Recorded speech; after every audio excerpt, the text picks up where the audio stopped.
בסדר? לא יודע מה נהיה, חם לי, קר לי.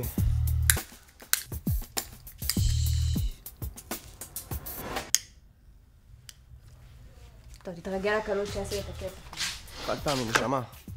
אנחנו סוגרים לך את החוב ושוכחים שזה היה בכלל. קיצור, אני בא לבחור הזה, כן, אוליאל. תשמע, כבר אמרתי לו שאת... מה אוליאל? הוא צרפתי? כן. וואלה, לא יודע.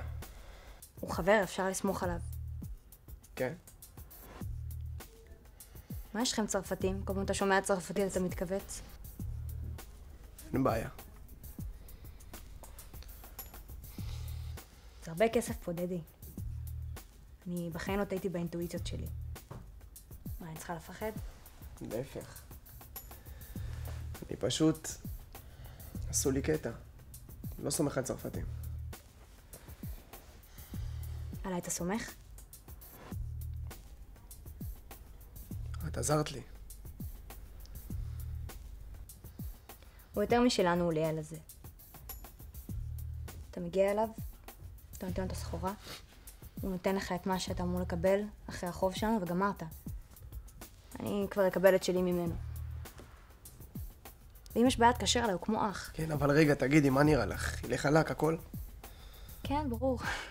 אתה יש לך בייבי פייס, אף אחד לא יתעכב עליך. מה מצחיק? בייבי פייס? אני?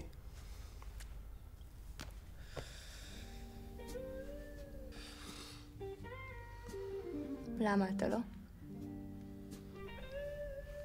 מה, אתה מסוכן? אתה רוצה שאני אכבה את האור? לא, אני... לא מתאים. מה?